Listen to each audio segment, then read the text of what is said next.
is on the iron. Before we get started, let's just see how much raw ingredients we have to start. 44 star flowers, 8 leaping sturgeons, 9 caviar, 10 korak claw powder,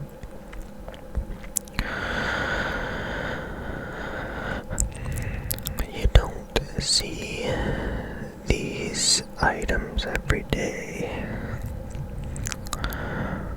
They're used to make these, which are virtually useless and very tedious to make.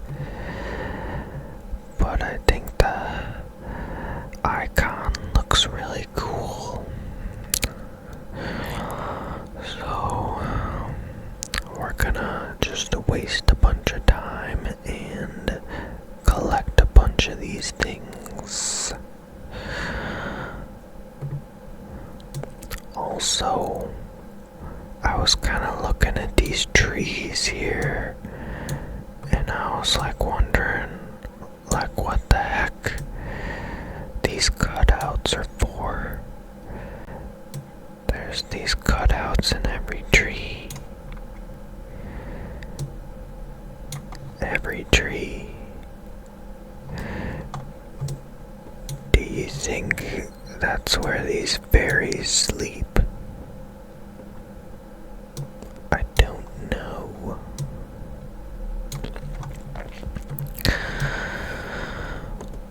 Well, let's just get started collecting this stuff.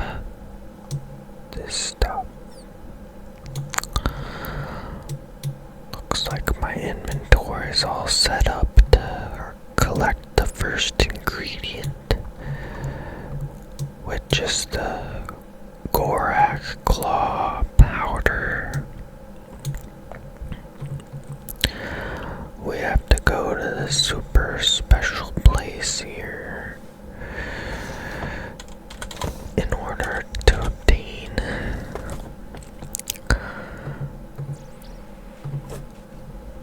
said item.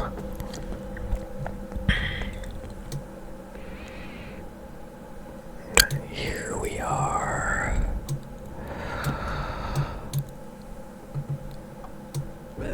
We have to safe spot and not let these things hit us a bunch, because they will reduce our stats all the way to 0 if we keep letting them hit us.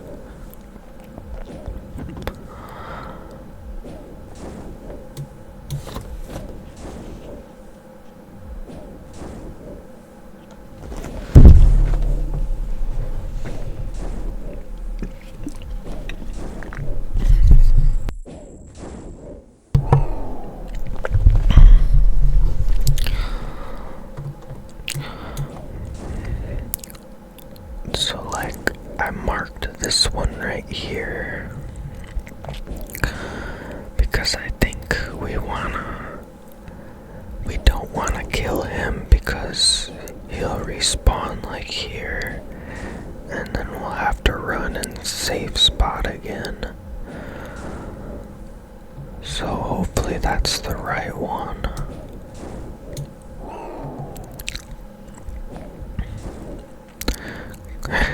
These guys drop korak claws at a 1 in 3.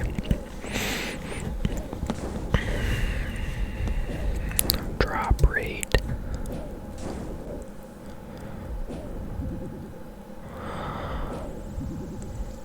This is probably I would say the most strenuous part of this whole magic essence mix creation.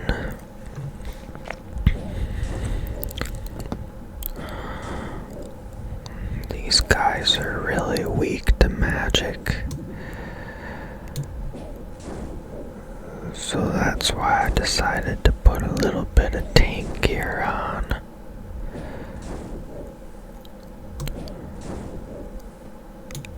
First, I prioritized my magic damage.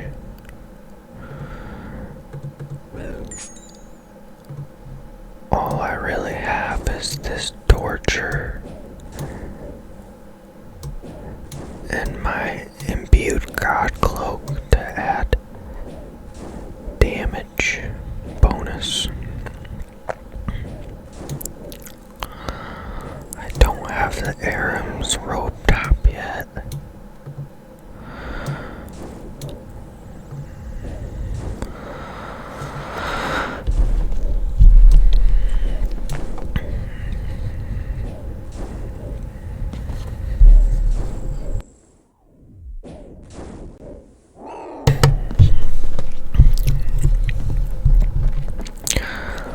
So like I went to a theme park yesterday. It was pretty awesome. It wasn't like Cedar Point or anything. So the rides, like the roller coasters and all the rides weren't, super tall or anything. And like I love the feeling of falling in like negative G's.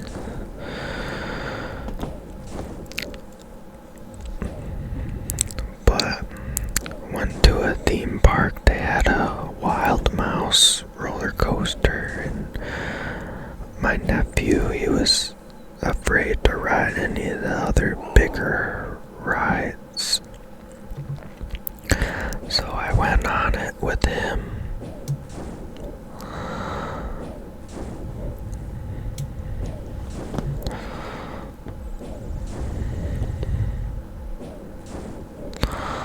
I thought it would be really funny if I screamed really loud like a girl on every turn and bump.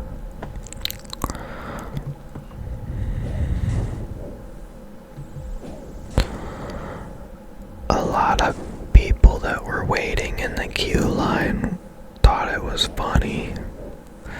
A grown man screaming on a wild mouse.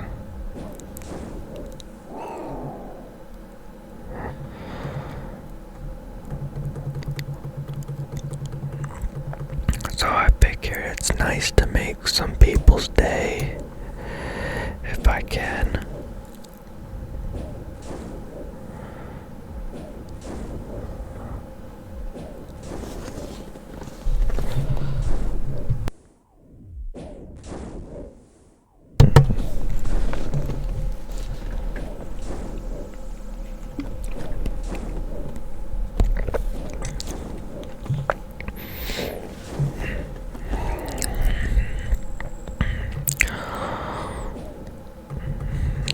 The family, we went to the water park too, and around that area is a really cool river rapids ride.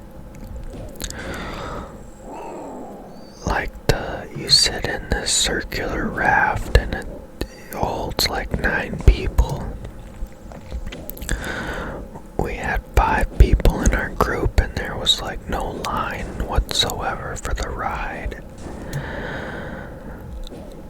And I've been to this park several times and I never remember this ride ever being there. But I must have just passed it up. But I think we all probably probably actually enjoyed that ride the most because we were all able to ride it at the same time.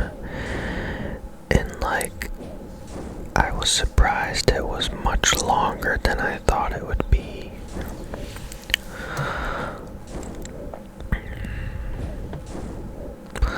And I've never been on a ride like that, even though I'm like an enthusiast. I really like all kinds of rides. So I was very impressed with it.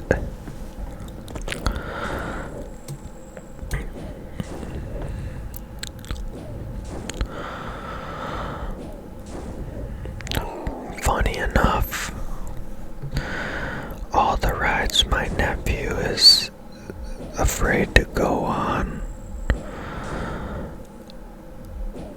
are actually the safer ones. So like the big roller coasters, believe it or not, are safer than some of these other rides. That I think it kind of gives them a false sense of security. So like on these little rides, he'll mess around and unbuckle his seatbelt and stuff, and like that's more people get killed on the more mundane rides, you know, than the actual roller coasters. There's a lot of people that have fell off Wild Mouse rides because they've unbuckled their seatbelt.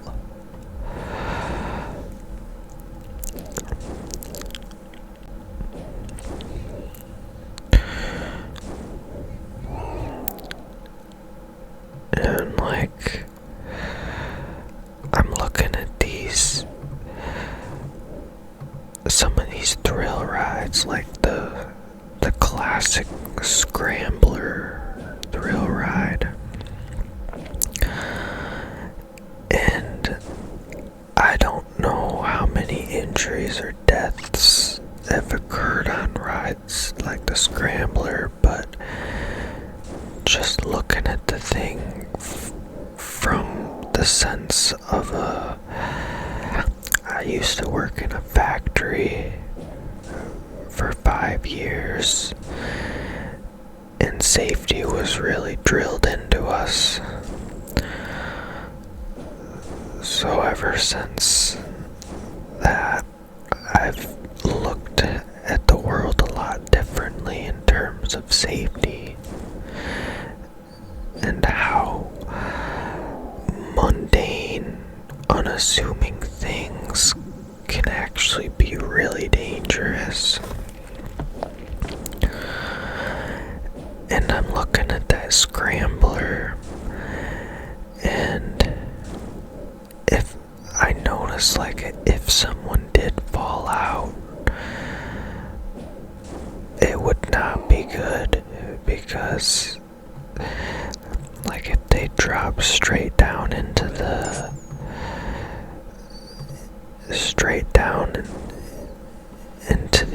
operations itself, is basically, to me, it looks like a big pair of scissors. The way the boom arm interacts with the secondary swinging boom arms.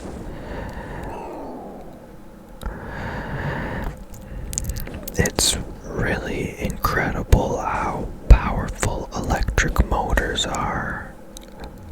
Like ones in fair rides like those. A lot of people have died from just the sheer power of electric motors, especially in factory settings.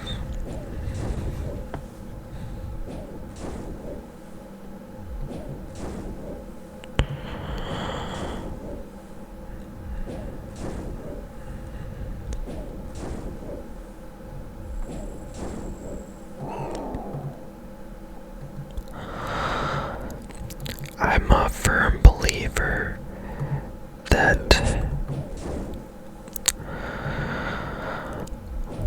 when accidents happen, such as deaths involving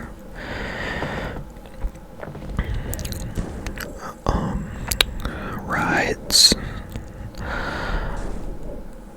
I'm a firm believer that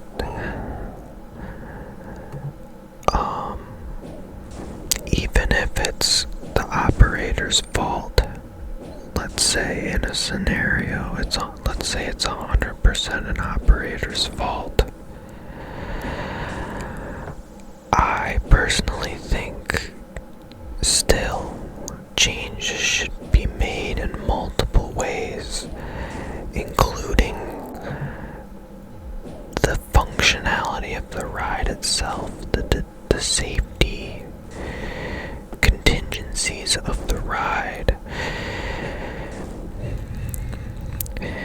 depending on what the scenario was. There's always something you can do to improve and make the operations of the ride more foolproof.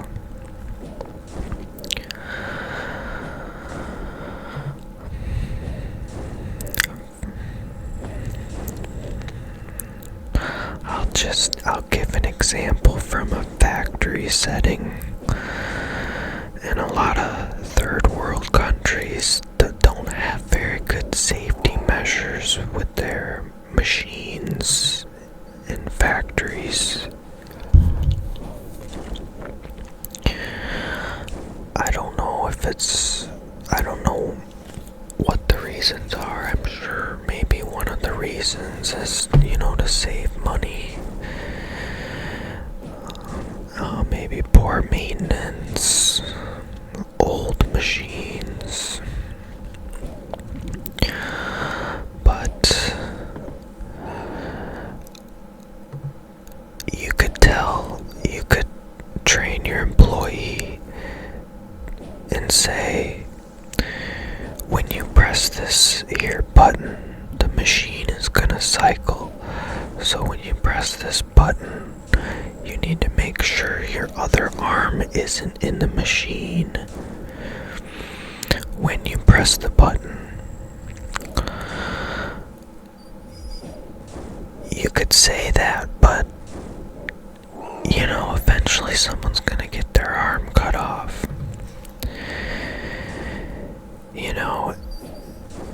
And I'm talking about machines that you do have to stick your arm in between cycles. You have to, let's say, put a part in the machine, take your hand out and press the button. Well, sometimes humans make mistakes, and especially in factory settings, you could probably guess that it's pretty mundane work, and it's really easy to daydream.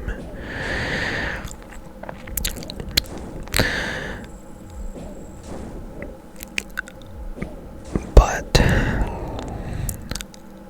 let's say your employee makes a mistake and he presses that button while his arm is still in the machine for whatever reason, and he gets his arm cut off, or worse, he gets sucked into the machine and killed.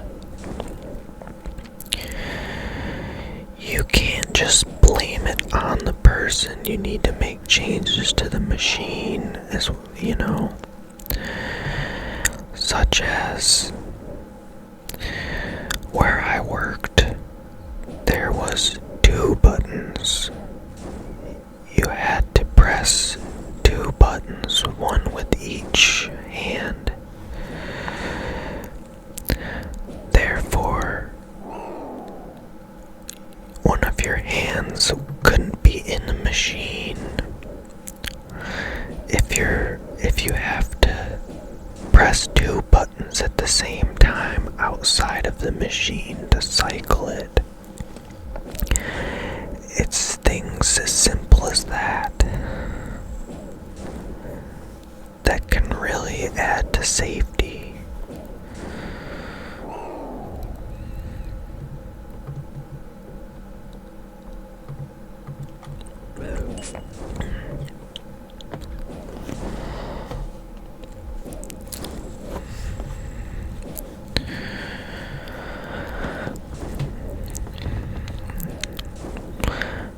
And you could even go one step further, and instead of just changing one thing, let's say that did happen. Let's say your employee got his left arm ripped off because there was only one cycle button and he made a mistake.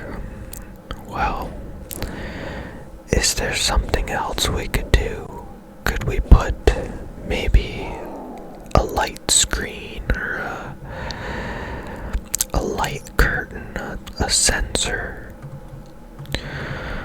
that detects if anything is in the machine, any body part or anything is sticking into the machine that's not supposed to be, and the machine won't cycle even if you press both of those buttons. If something is inside the machine interrupting those sensors, because you never know,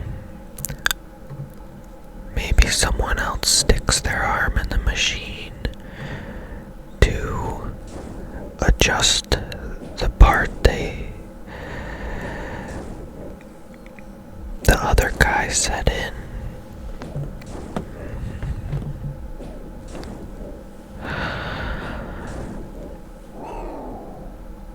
And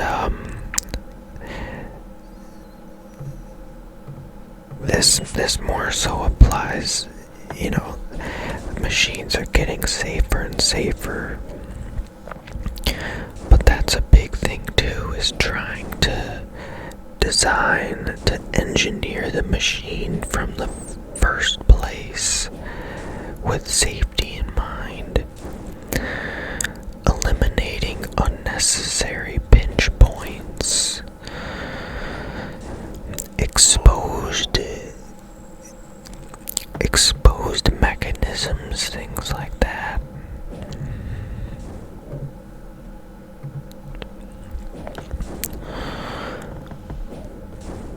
So I'm looking at that scrambler ride and just thinking, really, it probably could have been designed from the start a little bit better, to where if someone did fall out of their seat into the lattice work of moving giant machinery, giant boom arms that are basically like giant scissors, maybe design the ride from the start with the assumption in mind that what if the safety belt, the restraints failed and someone did end up falling in the lattice work, or maybe a maintenance worker is in that area and someone accidentally turns the ride on. What if we try to design the ride from the start to not have those pinch points, and instead maybe recess the ride downward and separate those boom arms from each other, so that in the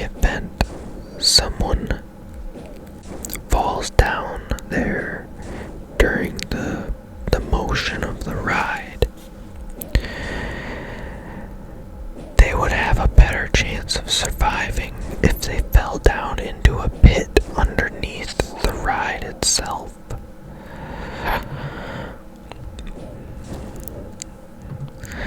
You can't bank on the fact that a ride operator can stop the ride in time with his own reaction speed alone. You also have to factor that some of these rides carry a lot of potential energy, and even when you press the e-stop button, some of these rides still take a while to spool down with all that mass.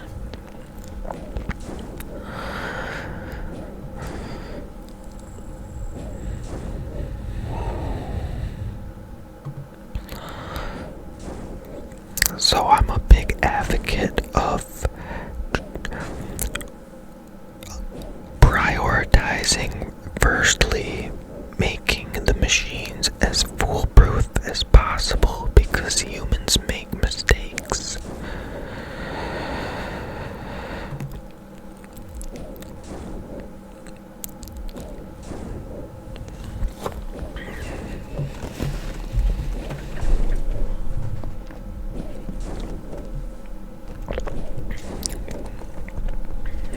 You hear of some ride operators going to prison because they were considered at fault for a fatality that happened on the ride that they were currently operating.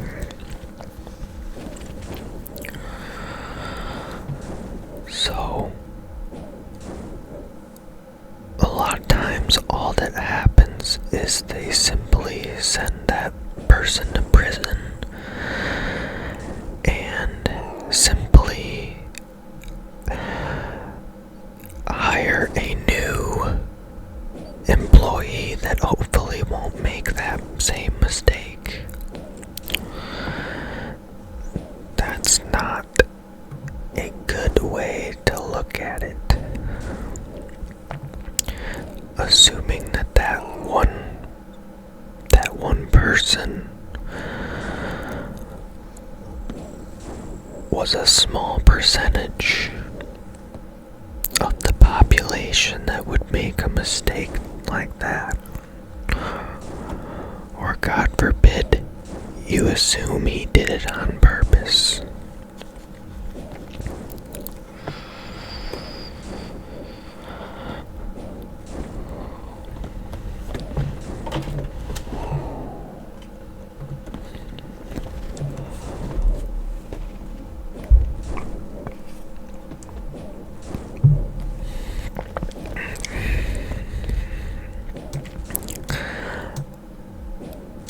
It's good to wear a ring of wealth here, because these things, they roll their unique drop table every time.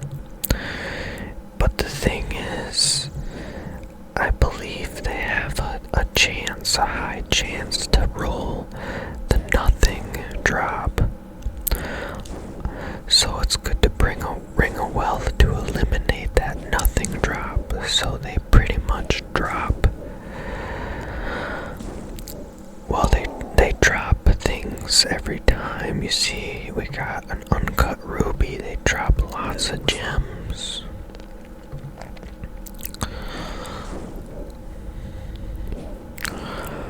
That's why I brought a gem pouch.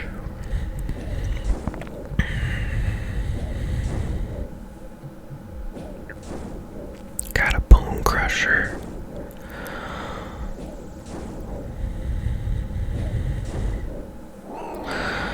This one dropped an uncut emerald. Lots of gems. Also, there's a possibility at a dragon left half of shield. And, the other standard items on the unique drop table, such as Dragon Med Helm, Dragon Spear, Rune Javelins.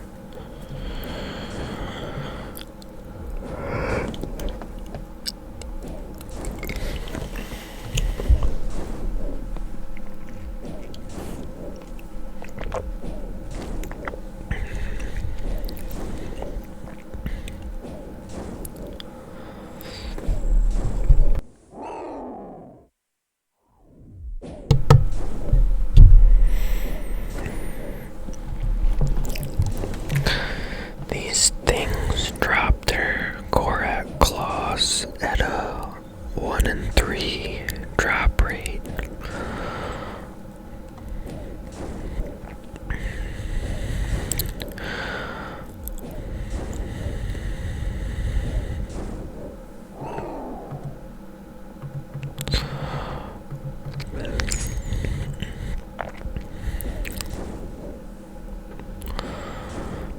I'm thinking I might go ahead and grind out that reagents pouch reward from mastering mixology. It'll let us put these Gorak claws inside the pouch so that we can extend the strip more and make it more AFK. Because you can see this is pretty AFK.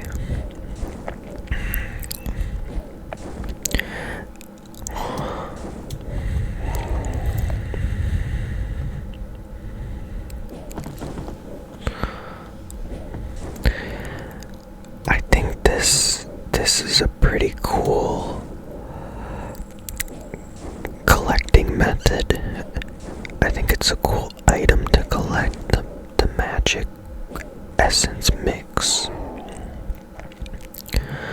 because it's really kind of goofy to make, and there's lots of weird steps. Like, you normally wouldn't come to this place. This is the Gorak. This is like the Gorak dimension. And we're gonna be heading to another plane called the Cosmic Entity Plane. And really it's just meant you're meant to really to only go to the Cosmic Entity Plane for like probably 60 seconds just to collect the flower that grows there during the fairy tale quest. But it's real cool that we can go there to farm these potions.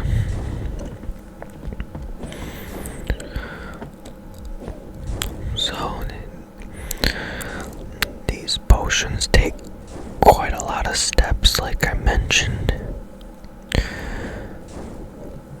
There's 3 basic ingredients that we need, which are these claws, the star flowers from the Cosmic Entity Plane I just mentioned, and then we need leaping sturgeons from barbarian fishing. And with those 3 things, we can create the magic essence mix after quite in-depth processing. I mean, these Gorak claws, we need to crush them into powder. We need to put them in a vial of water, add the star flower. We need to fish the sturgeon and use a knife to extract the caviar.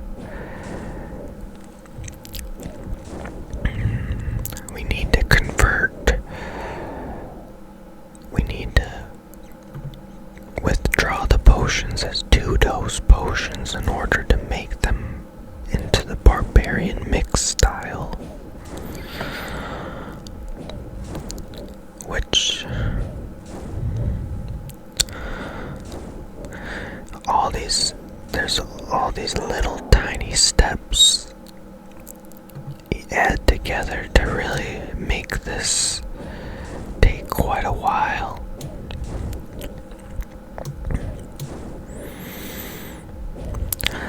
I just seen a post on the JackX launcher that said they're gonna be pulling a new game mode called the Bronze Man mode. And it looked pretty interesting. It's basically just Iron Man mode, but the items that you unlock or obtain as drops, you can then have the ability to buy and sell them on the GE. And the thing that stands out to me the most about that is the fact that it would be much easier to maintain your membership on your Iron account there if you're able to just straight up sell your valuable drops to the GE instead of having to drop trade them to a main, buy membership for a main and drop trade it. But personally, I think I'm gonna stay on Iron because I was always at the GE on my main since I had access to the GE, but with being on an Iron, it's kind of nice to be immersed in the game.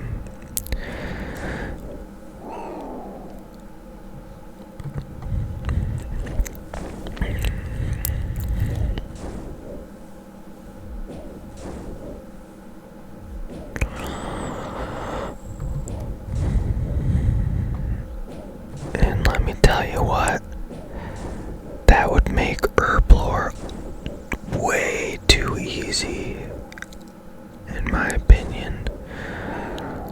So, Bronze Man mode is a really, the way they worded it was it's a diet Iron Man. But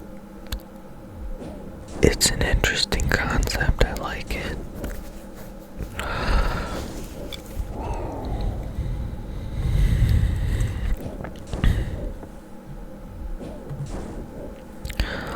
Looks like we just need one more claw.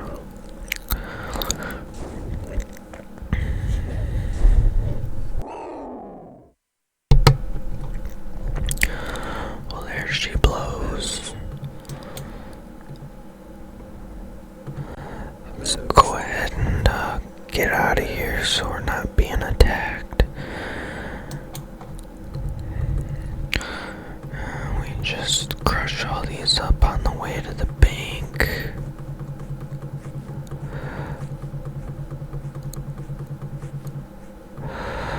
Gorak Claw Powder. So we add that. We got 31. So, got some loot here.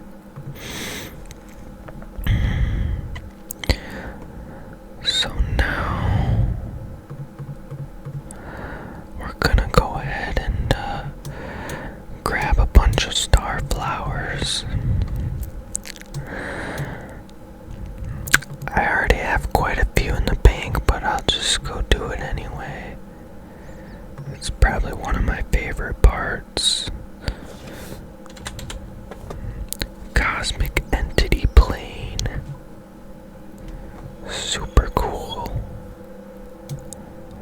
Whoa. Really cool.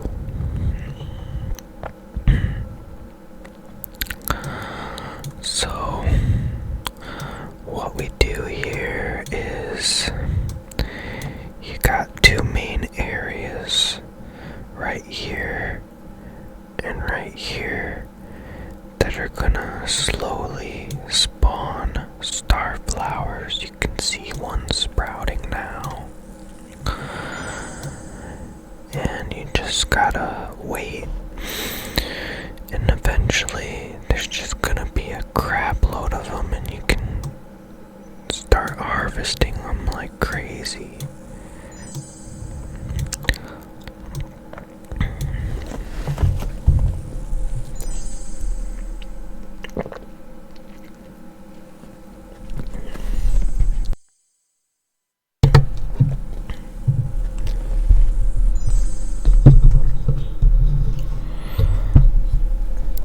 Okay, here's one.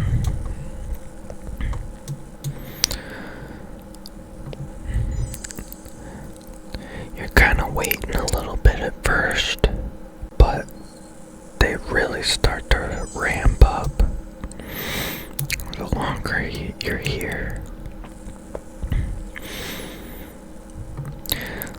I love the graphic of it in the inventory there. It looks pretty cool. Star flowers, they're called.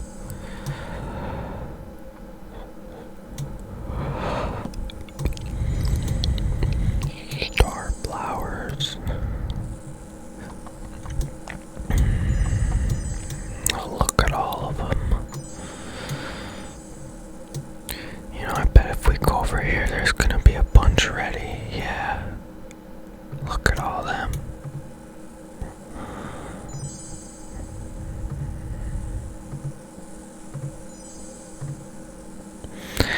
Unfortunately, you can't put these in a reagents pouch, but I'm noticing these are really not the limiting reagent. I'm finding, I think the Korak claws or the sturgeons are gonna be the limiting reagent, so we won't be coming here very much anyway. So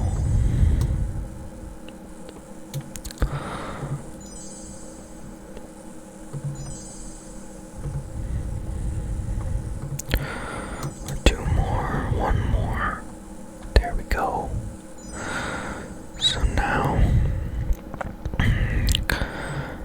we're gonna just go ahead and head over to Barbarian Assault, and we're gonna fish up some sturgeon.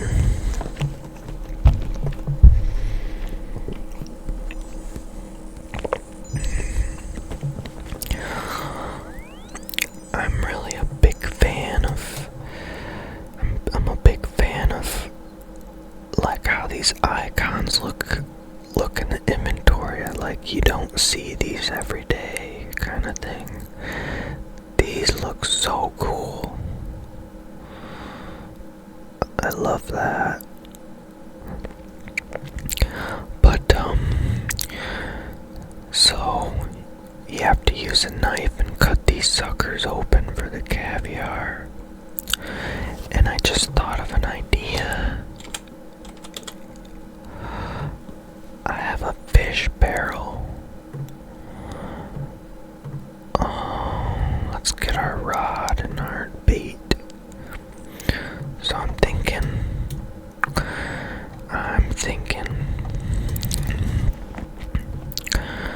if we close this so no fish go in there, we can sort out and drop the fish we don't need, because the sturgeons are the only ones that are gonna give us caviar. So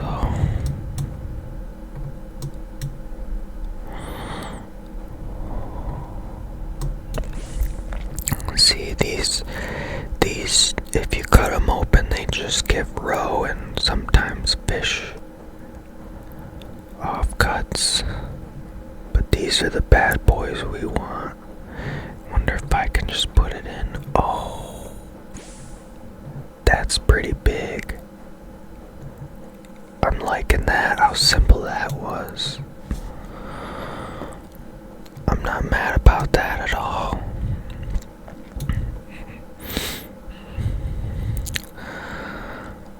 You know, I was sitting here the other day thinking, man, maybe we should grind out the fish sack so that we could wear this barrel on our back. But I realized, like, you need it in your inventory in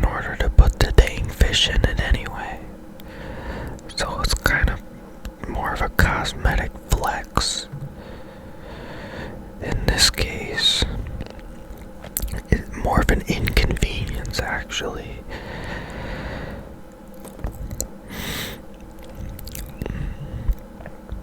I have all these set to drop on my left click.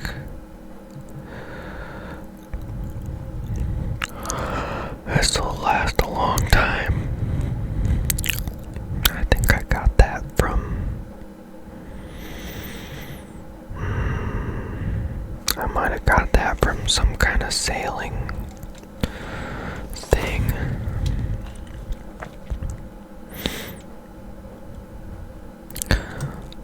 You know what? Maybe I can do something fancy here.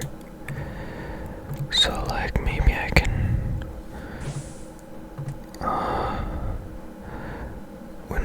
when we catch one, we drop one or something. I don't know, maybe we just drop a bunch. Oh, my Rada's blessing procced there. That's another thing, is I'm wearing the Rada's blessing, so sometimes it'll proc and give us double fish.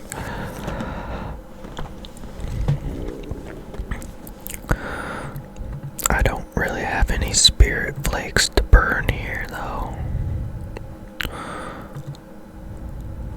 Which is fine. I'd rather use that for like anglerfish or something.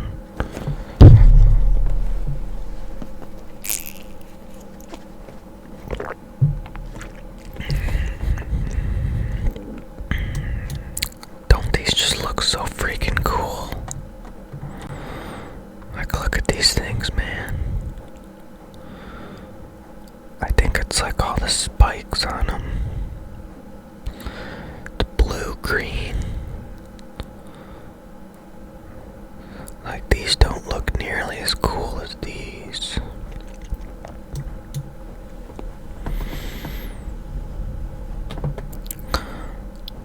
Oh yeah, so we're getting these sturgeons pretty quick.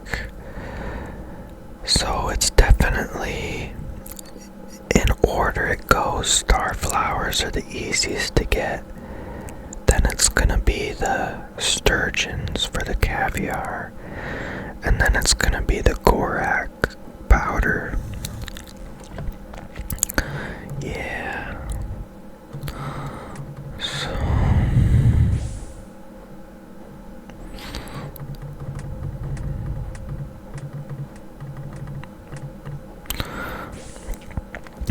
I will say though, I might want to invest in going to Moke Island to get the wieldable pearl barbarian rod thing. I think you can do that. I think you can buy something like that. So then we can get rid of this inventory space, you know? Yeah. And we could just look styling as hell, you know? Let's see if anyone else has it. It's definitely not something normal people would grind for. You see, Moke Island is just kinda a big grind fest, and it's mostly cosmetic. Like, on my main, I grind it out. I went ahead and grinded out that fish barrel and all the rods. Good God, man, that took like 2 weeks, like 8 hours a day, man. And I was kind of low fishing and hunter level, so that made it worse. But let me tell you what, oh man, I got that freaking fish sack. Yes I did.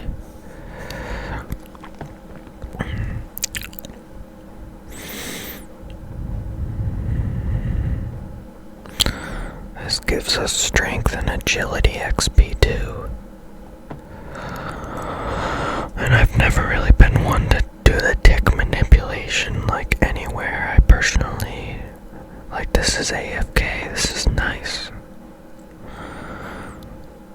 just sitting here, turn off our mind, kind of like you would in real life fishing. You're not out there on a fishing boat tick manipulating. Oh, that looked goofy. Although you kind of do that when you're fly fishing. It looks like you're tick manipulating, but of course you're not holding like a pestle and mortar in it. Pretending to crush an herb or like fletching a log in between casts.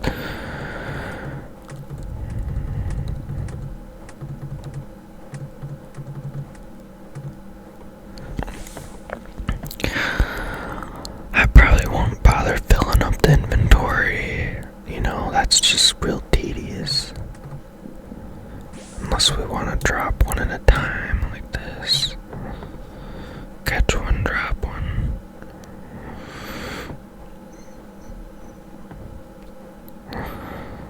Let's see. So, 1 tick, 2 ticks. Okay.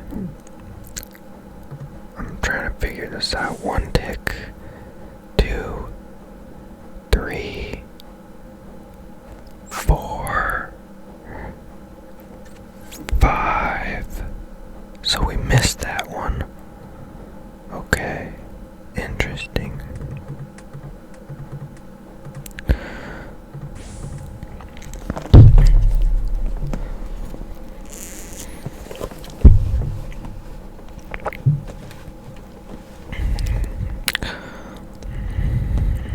Oh my god, I just can't get over how cool these freaking inventory icons.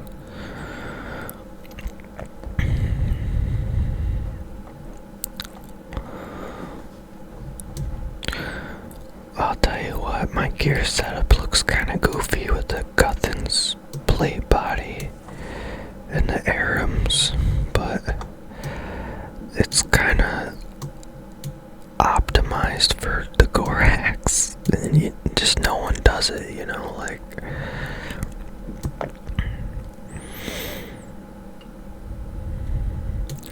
So we'll be dropping these on our way to the bank.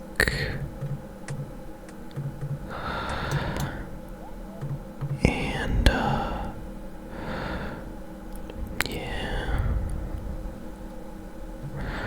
So we empty that 36, 52, and 72. Alright.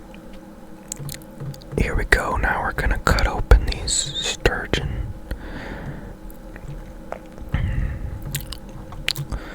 Yep, that's what we're gonna do.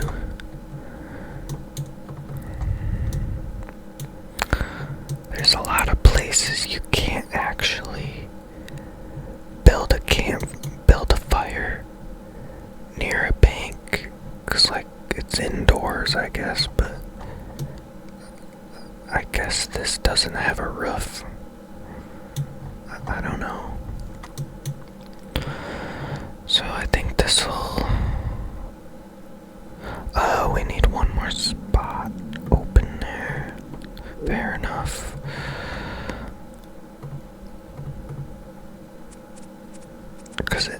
Cause it gives us that too. Okay.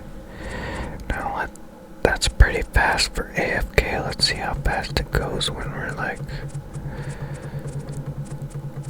I've never been that good at this, and it hurts the hell out of my wrist. There's some caviar.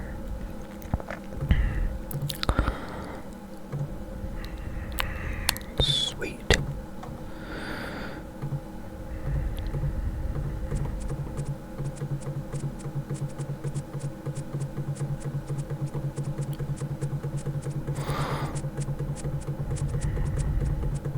If I had it my way, I would not mind at all training fire making to 99 with AFK foresting campfires, but oh my god, I just don't like winter, Todd, but it'd be so cool to get the Phoenix transmog them into the blue version for my cool Barrows loadout cosmetic look idea thing. Okay, yeah, you can see. Very interesting. 72 to 61, so that's just like a 10 difference, but then 61 to 31, that's half. So yeah, the Gorax are the main thing. Okay, let's go ahead and this is the fun part right here. Oh yes, I don't know where the goggles are. Get the goggles, and then the alchemist amulet. So these are gonna help us save.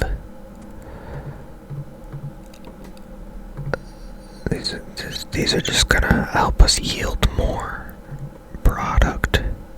So we'll definitely want to wear these, but this is a pretty small run, so in the future I'll probably gather more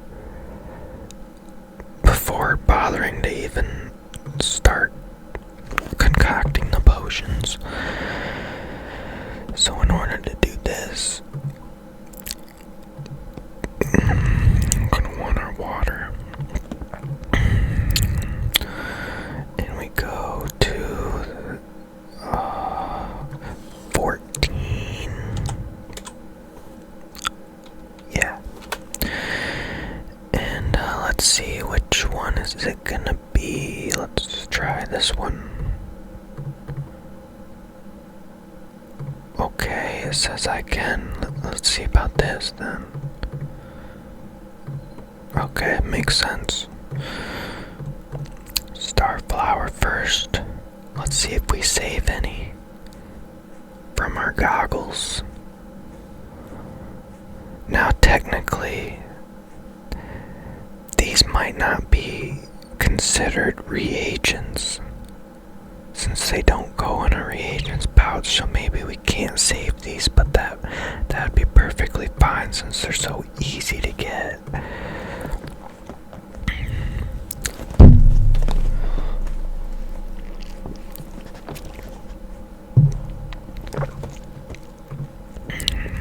It's cool doing these weird collecting methods because like a lot of the information isn't on the wiki because no one does this weird stuff.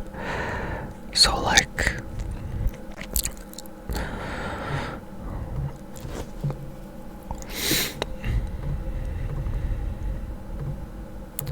and this is probably going into my potion store by default.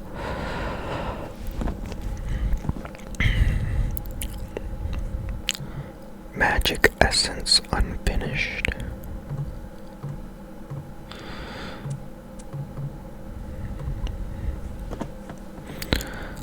Oh yeah, I just got 99 hit points.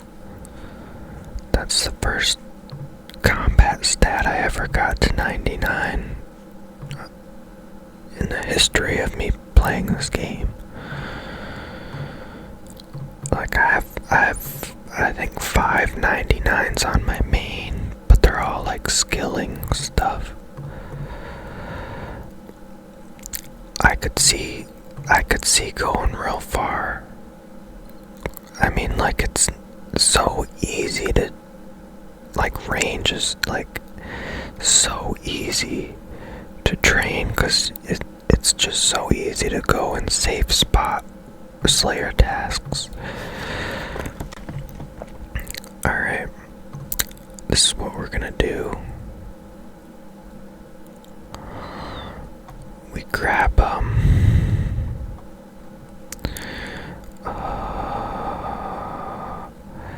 magic essence. Oh well, this could get weird. Oh, there it is. So these don't go into your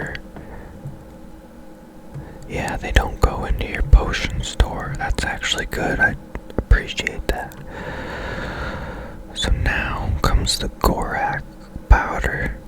Now this we should be able to save, which would be big.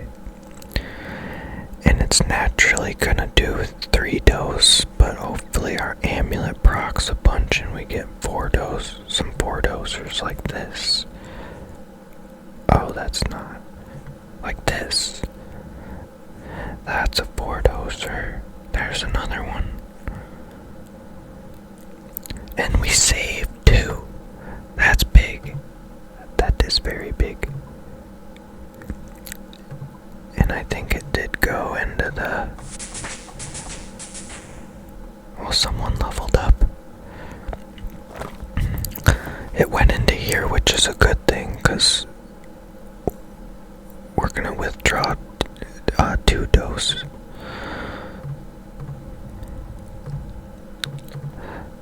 So, we're not... Oh, we're gaining some XP from this. That's good. So this is a collecting method that we're actually like progressing our skills, so that's like a win.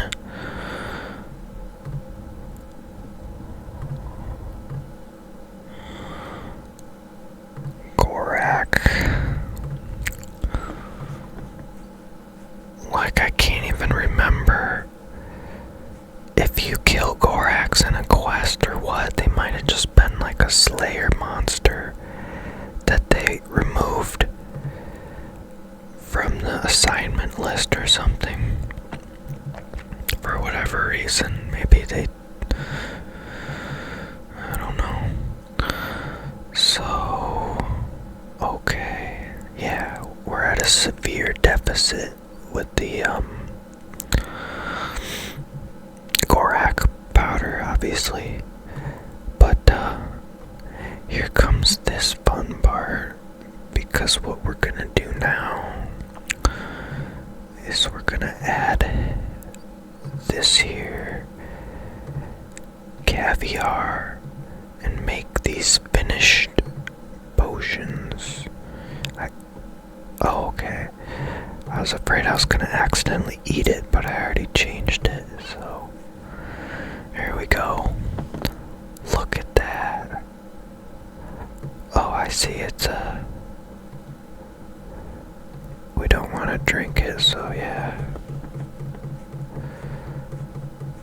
It's so cool, man. Look at that XP. That is... Oh my god. And of course it's gonna go into the potion store, unfortunately, but we'll pull it out here at the end. Caviar and magic essence. That's just so cool, man. I might do some sapphire lanterns after this. I haven't done them in a while, and look, we're saving shit, so that's good.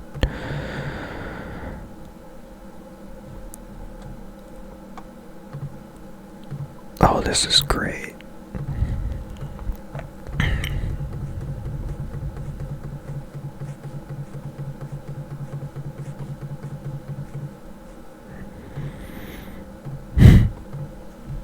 Something about this just makes me smile, man. Just doing pointless crap in the game.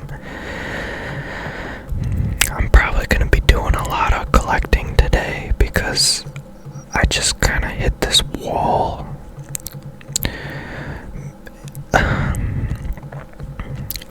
I really want a harmonized nightmare staff and a grassy rapier, but it just might not be doable for me. I'm not like a PVMer.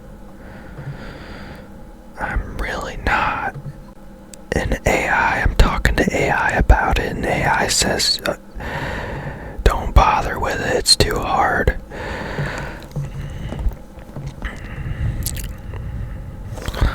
AI's just not even like not even on my side at all. It's like, it can't be done. You're not gonna do do well with it, don't bother. You're gonna waste a lot of supplies and, you know,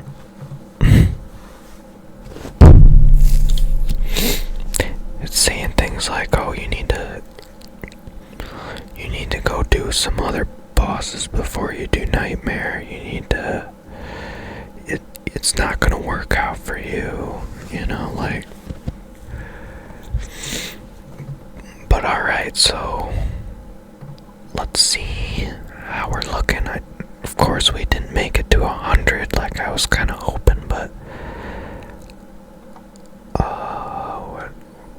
okay, here we go.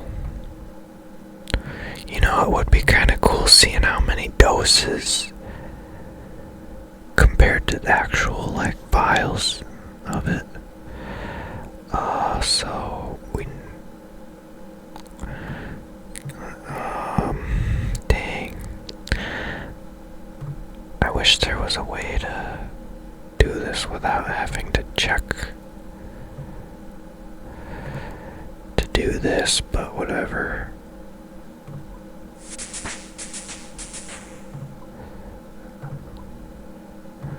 Alright. 67, how perfect. I wouldn't want it to be any other number below 100 other than 67. Oh, that's great. That looks so cool. It's like emanating a glow, seemingly. I love it. I love it. It was fun getting 100 of these because you're only allowed to have one in your inventory at once. And you're only allowed to pick a feather from the phoenix if you don't have one. So what you have to do is you have to pick a feather, drop it, pick a feather, drop it, pick a feather, drop it. But the thing is, they start despawning over time. So I had to go through a lot of hoops and do some wizardry to get 100 of these suckers. But I love the name Phoenix Quill Pen. And the cool part is you dip them in this black ink to complete them. So that's cool. The icons look fabulous, I like it. And these things are pretty tedious to make on an iron. So I'm gonna have some fun with that, I think, next. And cause you have to like make lamp oil out of swamp tar at the chemist's house in Remington. You have to blow all the lenses with molten glass, you know. And the best part is you get to light it at the end, and then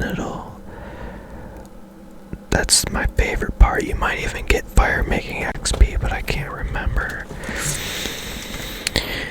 Well, anyway, I hope you guys enjoyed the video. I'm gonna go ahead and do some more collecting of some kind, probably this